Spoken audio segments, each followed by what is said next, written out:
I'm Gentleman Josh Hill. I'm Aaron Jeffrey. I'm Johnson Jazz Busiest. I'm Mike Malott. I'm Ruffian Style. Tune into the Donttap Donttap podcast. Donttap podcast. John Jones. Follow me on Twitter. Hey, I'm UFC President Dana White, and you're in the ring with Callum McGregor. To me, the Lions are the number one rankings out there. Those guys are the ones who really do their homework. Man, that's why I'm saying the rankings are bullshit. From Canada. Got a really high fight IQ. But this fight, I'm telling you, it's a flip of a coin. Levels to the shit.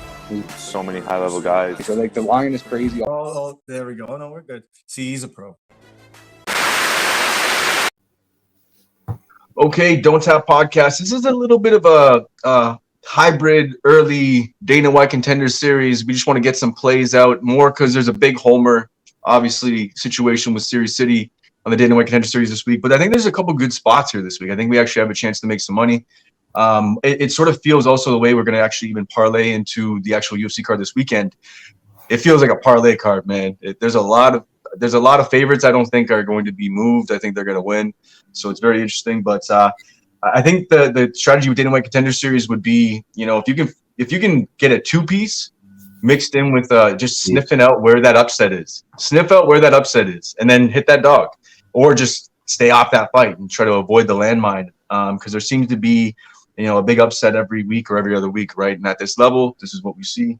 So I'm going to let you take it away. I think everybody knows where my big spot's going to be. But I'm going to let you start off here with your first spot, or how you just, we don't even have to say spot. How are we sort of attacking this? Let's sort of work it together and brainstorm and see if we can, come to finality on some bets here. So what are you thinking? Yeah, the first spot that I'm looking at here is actually as we call it, Pulse Search Radio, a gambler's first glance of where you first look at a fight or a game or something like that, and you're initially leaning towards one side, but then after further research, you actually end up convincing yourself on the other side. And that's kind of the theme here for the Chad Henneken fight versus Dylan Bucka. I was actually leaning towards Bucka early, pre-flop, watching a couple of things and stuff like that. But then doing some tape studying and stuff like that, I actually think the Chad Homan side's the side you want to be on. And then that line has drastically ballooned. It went from plus 108 to minus 140 today. And I agree with the line movement. I wouldn't say it's hard to say most confident on the Dana White Contender Series. It's more of like, what are you actually betting? I think the most confident spot on the card for me this week is the Bruno Lopez one in the main event, but it's minus 600, minus 700, inside the distance, minus 350. So you really can't get any value on that. But I'm looking at Chad here specifically. I don't want to get cute because it's the Dana White Contender Series. But something tells me he's going to win this ITD. And if he loses, it's going to be probably later on in the fight. He's got some legit names on his record. But I think more people are trying to fade him because of his situational scenario. But the one that I don't like is Bucka literally fought a week ago at heavyweight.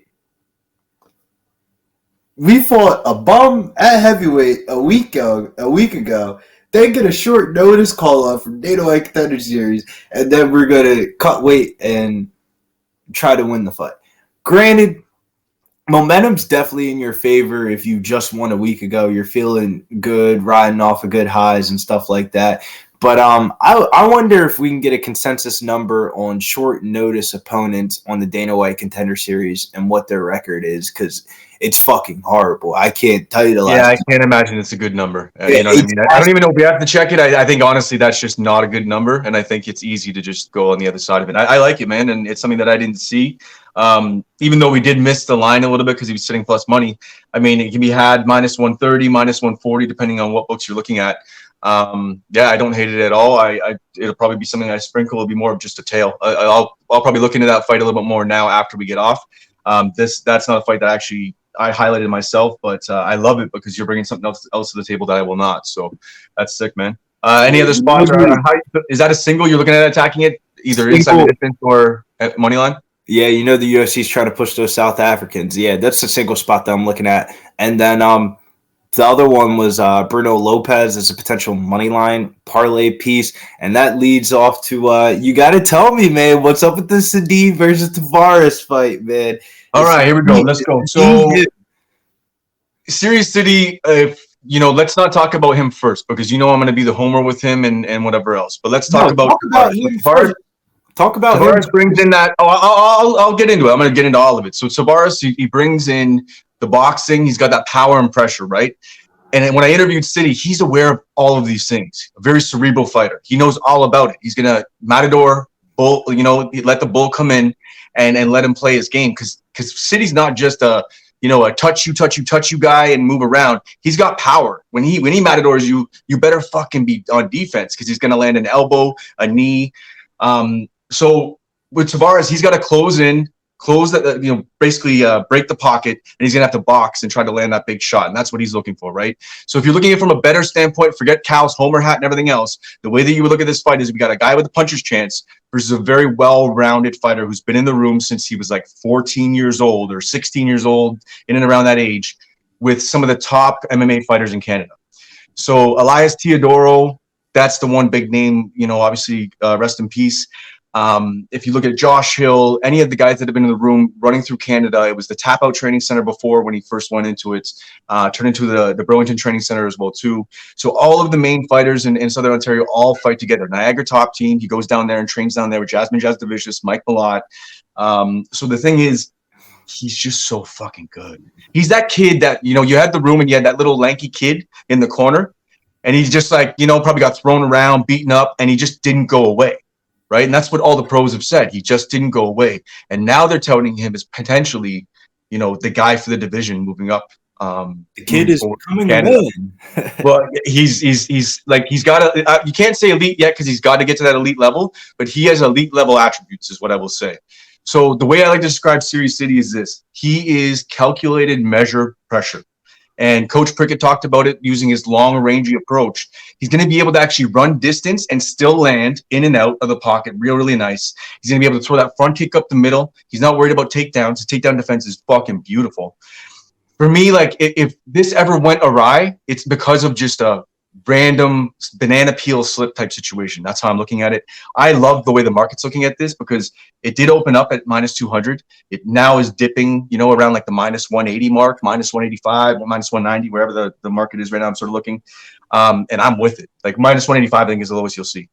But I'm with it if the market's sort of shifting the other way. I think a lot of people try to find the dog on these cards, right? Like I was just saying, they're trying to find where that spot is. I think some people think that is the spot just because of Tavares's power. He does have that power and pop and pressure, but it's just like it just plays into a much smarter fighter's game.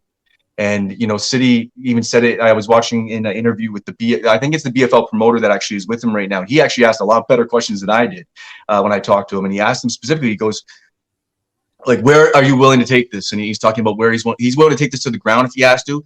His exact response was what Mike Malott would say is, he is going to finish this fight the moment he sees the opportunity in the opening. He's going to take the opening.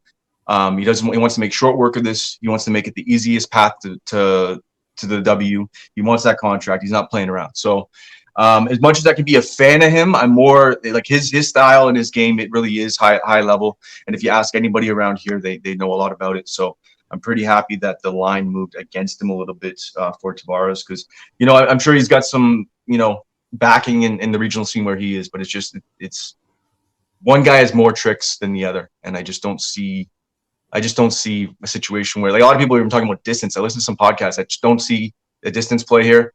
I played Siri at minus 200. I don't play minus 200s money line. Like, that's it. Like, it just is what it is. That's how I feel about this one. But I'm going to play inside the distance. I think he was sitting at plus 125.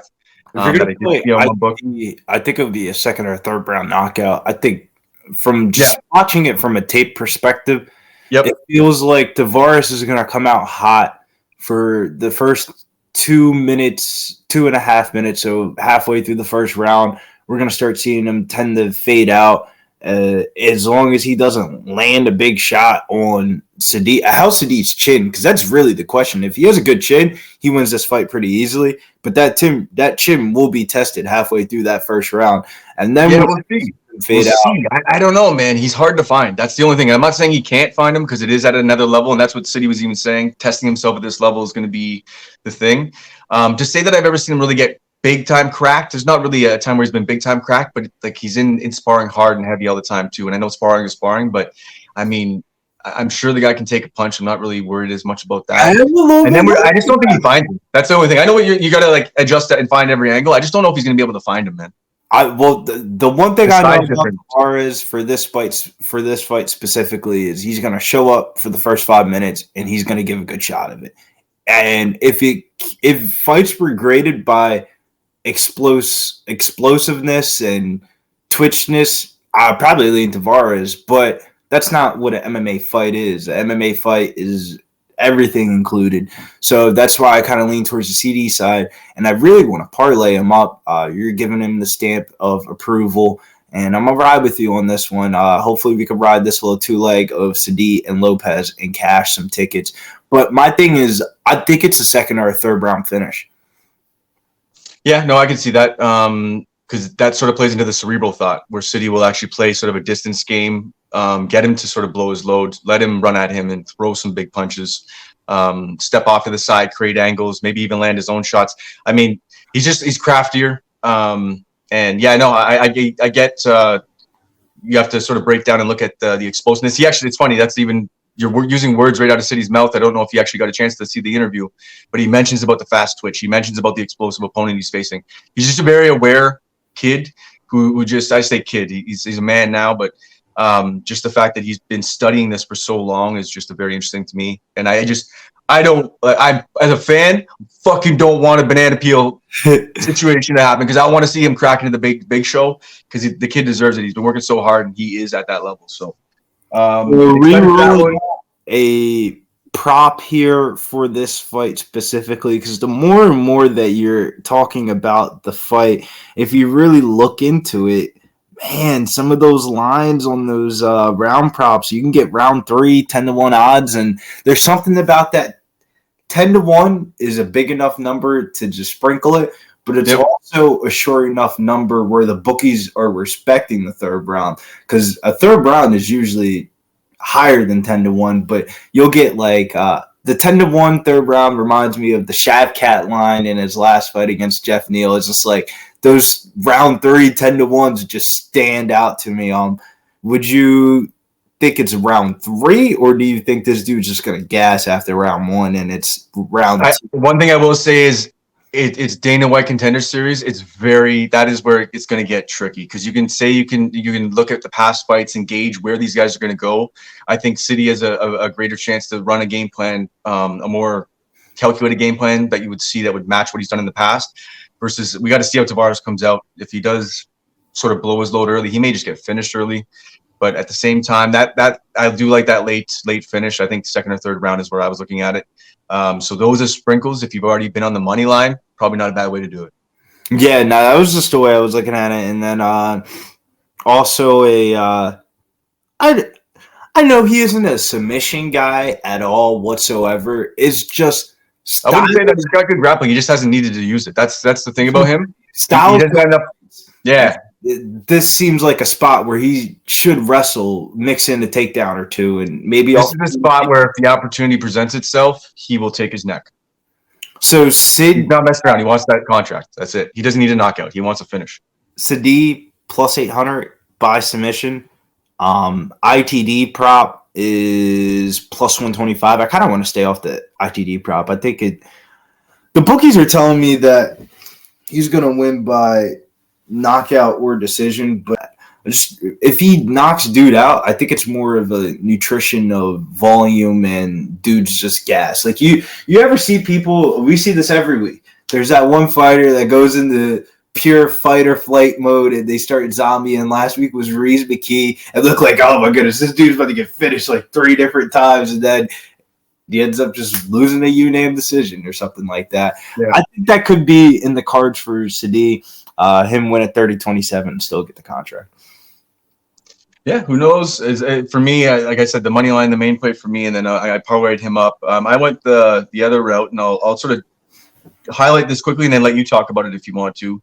The Dion Barbosa and Rain Guerrero fight. I went with the City and Barbosa as a two-piece.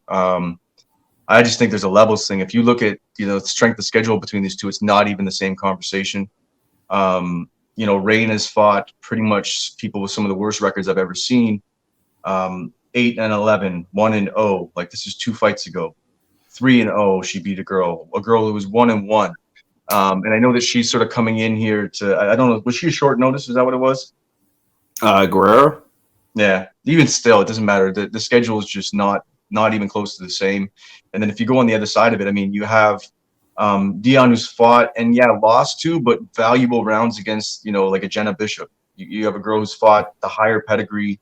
Now maybe a little bit earlier. 1 second, and Josiane Nunes as well too. So I mean, I know that the records are all a little bit light, but I just think that the level of pedigree of opponent that she's fought is better. She seems to put it together much better as well too. She's able to really transition between her striking and her grappling as well really nicely, and just I just think she's once again, this is another scenario of a well-rounded fighter that's going to be able to go in and just dominate. I think the line may be a little bit too wide because you never quite know, but at the same time, I do like her as a parlay piece, and I think that Barbosa and City was the way I went. But we're throwing out a couple ideas here, and that's all we need to do. So, what's your thoughts on this fight? I'm actually going the other way here. Barbosa is actually the one that's on short notice here. You have Guerrero with 2 canceled bouts. Granted, some of the competition that she's been fighting hasn't really been the best, but you're telling me a women's fight that I think is going to go to the judges' scorecards, one person's minus 350, and the other one's a huge dog. We always talk about the dichotomy of, are we picking values? Are we picking winners? And where do we find the fine line in between it? And I actually think the value matches up the potential of winning here. I like the dog here in this one. I'm actually specifically going to play, but a little sprinkle shot here on the dog here, the win by decision at plus 360. I think that's way too high of odds. We've seen an underdog cash on the first fight of the night. 4 weeks straight. Would I be surprised if it was a 5th with another huge plus money underdog? Nah, I would not be surprised at all. Granted, everything on paper and in the film will tell you to bet Barbosa, but women's MMA, we're laying 370 on women's MMA and Dana White Contender Series. I can't get to the betting window with that, especially on short notice against Guerrero. Barbosa wasn't the problem with me for this fight specifically is Barbosa's not the person that they were looking at. It was more of like, all right, we're going to put Guerrero in the spot, but she hasn't fought anybody in the regional scene. So when she fights on the Dana White Contender Series, we're giving her a fucking stern, tough test, and we're going to see, is she real or is she not? And they try to schedule 2 opponents, and they all were like, you know what? I'm just going to skip out on it. Like the girl that she was supposed to fight, Corrine Liambozi, I just remember her from the UAE Warriors card when she got knocked out by Mariam Farot. But like the girls that she was scheduled against were no bums. So, I mean, the one girl from Jackson Wink was a bum, so I take that back. So she got scheduled a jobber, then a legit opponent. Where does Barbosa lie? Is she the jobber? Is she the legit opponent? We're laying 370 on that. I get it. I get it. It is a line value thing. You're 100% right. I got her, I think, around minus 330. A wise man once said, first we pick the winners, and then we move on. But I get what you're saying because the line is so goddamn wide, and it is women's MMA. It's that first fight of the night on the card, too. It's got all these things working against it to be that upset that would ruin a parlay ticket on a normal UFC card. I get it.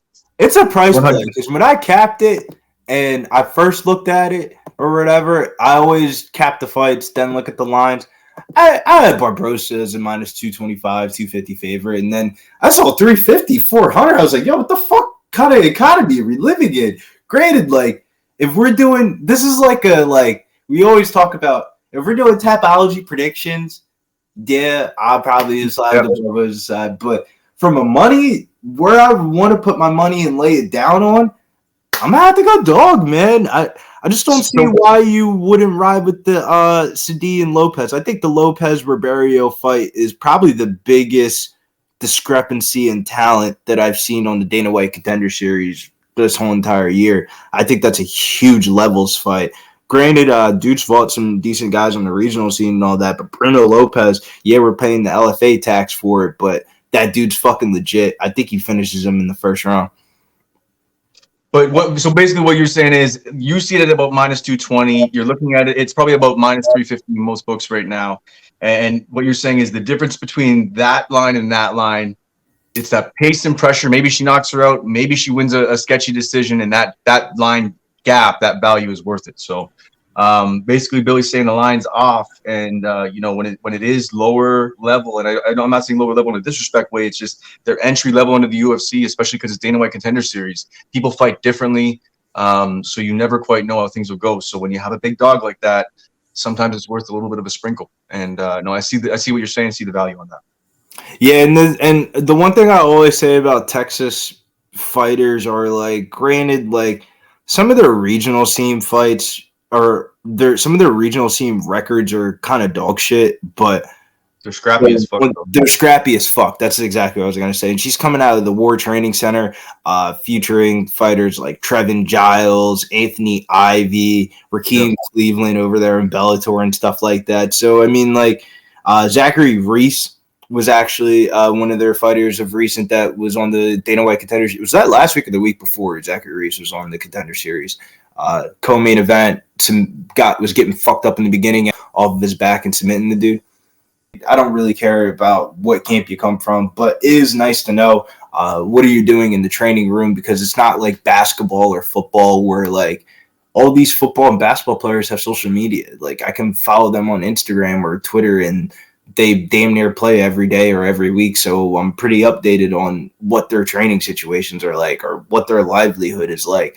When it comes to fighters, you're really just throwing a dice, because some of these people, granted, like, it's just like it's just hard to really know what we're getting from these fighters, because we don't really have too much information on them prior to them coming on the Dana White Contender Series. So, and early in a career, camp to camp, the growth can be absolutely crazy and astounding. So you could be betting on, film that you saw from a year and a half ago, but now that person is not even the same fighter anymore. And that does happen. Growth does happen like that earlier on in careers. Mostly, you can't really teach an old dog new tricks, but the up and coming talent definitely are more absorbable and change camp to camp. So, okay, let's take a look at any other spots. What do you think? I know that I looked at the Bruno Lopez. I mean, obviously the line is so wide and so inflated for a reason. That's a parlay piece, I guess. But I hate lines when they're not like, it's not Shevchenko, even though I know it's not Shevchenko now. But you know what I mean? That's a like, if there's a rigged fight I've ever seen on the Dana White Contender. Yeah, that's a setup one. That's a setup one. They want Bruno Lopez to get a highlight knockout so they can push him. They haven't really had that. Get that rematch with RoboCop. Yeah, that rematch with RoboCop. I mean, and they haven't really had that big B. Joe Pyfer moment. Like, we're starting to get the vibes last week with Oki and stuff like that. But it's the main event. The main event's the one that everybody tunes in for. It's the one that's the social media people are more paying attention to. It's not really the Oki first fight of the nights like from last week. It's the main events that really prolong this TV show for later seasons and stuff like that, and really promotes these people. And I think Bruno Lopez is going to be a product of the promotion here and get a first round finish. Okay, so just to recap the official plays, I'm already on Serious City. You can now get his line in and around minus 185. Right now, if you're looking at Inside the Distance, was one of the plays I was looking at first. So City ITD is plus 135. Although I was, pretty big on that parlay with Barbosa, and I was going to push that out as a play, you made me stop that fucking that train. So I think what we'll do is maybe make a parlay together, and we'll go with City and go with the big favorite, the setup shot. Yeah. It just And- seems like a way to like the difference between a minus. All right, so on BetMGM it's minus 125 for the 2-leg parlay. On FanDuel it's minus 137, but then vice versa. If you replace the big favorite with Barboza, you're getting minus 107 to minus 110 for a 30 cents difference. I feel a lot more secure. Whatever the 30. I agree. It's much more secure. I like it. So then we would go with Lopez and City as the parlay, the 2-piece. I'm going to take, I do like the one plus 135. I'm probably going to hit that inside the distance, but I do like those round sprinkles of second and third round for City. And then I want to tail you on that play. So right now, Chad can be had. What's the best line? Minus 130 at Caesars, DraftKings, minus 135 at BetMGM, minus 140 at FanDuel. So you're finding it anywhere between that minus 130, minus 140 range. And you got to remember, these lines are only up for about 48 hours and stuff like that. That line opened up at plus 102, specifically at FanDuel, went up to minus 140 overnight. And I just see too many red flags on the Bucca side, and we're going to need probably a Chad finish. So that could be one potential way to play it, is probably ITD or something like that with Chad. Because I think if he wins this fight, probably going to have to come inside the distance by knockout or something like that. Or I wouldn't rule out a submission. Bucca's been submitted before, never been knocked out. So probably be more likely in a submission. Submission prop for Heineken's plus 500. Both of the highest method of victories are going to be both decision props, and then Heineken's submission props plus 500 to win him to win by knockouts plus 500 also as well. So the bookies don't know if he gets a knockout, if he gets a sub, and those are the spots that you kind of want to be. He's got 2 KOs in his last 5 fights, right? In the last 4 victories. So it's not a bad way to approach it either. So I like it, man. I'm gonna take a look, dive into that one a little bit more before hammering a play on it. But the money line's already going to be a play, I think. But I want to see if there's another way to attack it. And obviously, you're already looking at inside the distance in some way, shape, or form. So the sub prop is definitely there. Yeah, and then the other fight was it Silva versus Varelos. Bad Dana White Contender Series analysis, but fight doesn't go to distance is the safest. Like parlay it up with something, maybe. Yeah, it's not bad. It's that you probably didn't dig into it too much, but you see that that's probably the obvious bet to play on it, the safest bet to play on it. Don't pick a side, just go with what the time prop is. So it's hard to gauge. It's one of those type of fights where like Silva, granted, like he looks really good in his film, but like who the fuck are you fighting? Like, granted, fucking Joe Schmo at your local bar could probably do the same exact damage. Well, under 2.5 is minus 225, right? So that, that's some of the odds you can find. So you're pretty much looking at the fight doesn't go as a parlay piece, I think. Yeah, I think the fight doesn't go as a parlay piece, maybe as a third leg or something like that. Maybe if you wanted one of those people that only play plus monies because your bankroll set up a certain way and you can't really bet chalk and stuff like that, I'd probably use that as a third parlay piece for the 2 legs. Because you're under is minus 225. What's like under is minus 225, but the over 1.5 is minus 150. They're really guiding you towards where this fight's going to end. Like exactly, but I feel you. But like it's one of those like no, yes type of fights where like we might get a couple of potential finish opportunities early on in the fight, but then it drags out a little bit and then somebody just drops. That's how I see the fight playing out. Who are those respective people in those said roles? I don't know. I'm the Dana White Contender Series is one of the only promotions where you bet on the talent. You just got to bet on the talent. You can't bet on resumes. You can't bet on the film. You got to just trust your gut, trust your balls, and close your eyes at the end of the night and say, who's Dana White giving? We're throwing darts, is what you're saying. No. Who does Dana White want to get on the show? That actually, honestly, man, that narrative actually is never more relevant. It doesn't always play out. It blows up in their face at times. But it is pretty relevant on the Dana White Contender Series. So if we look at it down the line, we're going to go Lopez, City, Heineken. What do you think as far as a pick on that side? Or we'll just, we don't need to make a pick on that play. That's going to be fight doesn't go. And then the first fight of the night, I'm on Barboza, you're on Guerrero. More of a value play. I think we got everything lined up. Series City, the coming of possibly one of the next top fighters out of Canada. And I hope everything as a fan, not looking at the gambling standpoint right now. As a fan, I hope this plays out exactly the way, because we're going to slowly have guys in every weight division soon. Canada's coming. Mike Malott and I were joking, the militia's being built slowly. It's about time, man. I've been making jokes about the Canadian fight regional scene for. It faded off, man. After the good old days, it sort of faded off, and yeah, now we're back. COVID fucked you guys.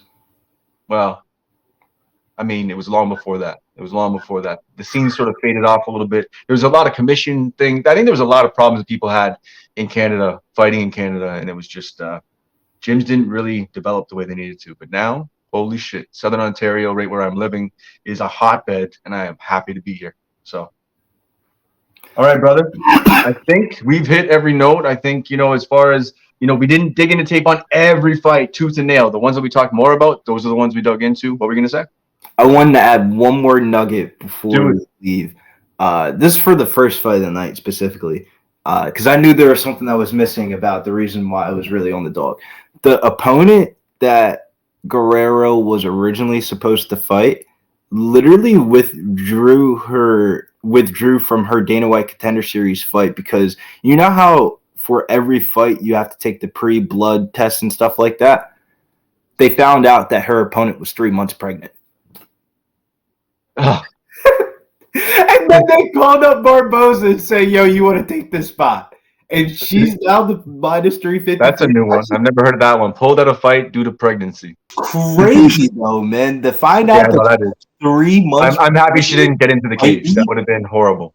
But I'm just saying, though, to find out she was pregnant the beginning of fight week, and then them call up Barboza and say, yo, you got to come in, take this spot. This is a good spot. Yeah, no, I get 100%. I get that. But even for that girl to go through, sorry, I'm back on that, to go through training, imagine her intense training the week before that fight, and she finds out she's pregnant after going through probably the most intense training of her life. That happened to Yana Santos. The fight before she had her kid, she fought pregnant inside the cage, and she said she needed the money. Yeah, so I know you're saying Barboza comes in at short notice. I still think she starches her, but I fully see every angle and every bit of value that you're throwing out there, and everybody else should as well too. If you're, he's the smart gambler. I'm the breakdown wannabe fanboy MMA, junkie. So every once in a while I break down a fight quite fucking perfectly, but at the same time he's the one to keep me in check with the line. So definitely a dog shot for sure. Yeah, and you know me, man. I very rarely am I coming on the podcast saying, let's go back an underdog and big plus odds. And yeah, no, that's a different podcast. Yeah, well, we got a little bit of preview before tonight's podcast. I think it's going to be some blood across some diamonds across the cage this week. Oh, man, touching that fight, is he? Okay, all right. I don't mind. I was actually trying to find a way to that one, and I guess we'll get into that one. I also looked at another one, and I really hope all of you, pour your money in on Mariscal, because he fought a guy who runs forward with his head, and he looked good doing it. Please, everybody, put your money in on Mariscal so I can take Jack Jenkins at a better price. I was thinking about that too. Why is everybody back in Jose Mariscal? I'm going to say this quickly. Mariscal took 3 leg kicks that whole last fight. He took 3 leg kicks against a guy who, Trevor Peek, yeah, he's a fucking murderer, but I'm going to talk about this more tonight, but he presses forward with his head. He throws bombs, but he takes so many shots, and that is not Jack Jenkins. So Trevor Peek is the dollar store version of Justin Gaethje, but I mean dollar store version of Justin Gaethje.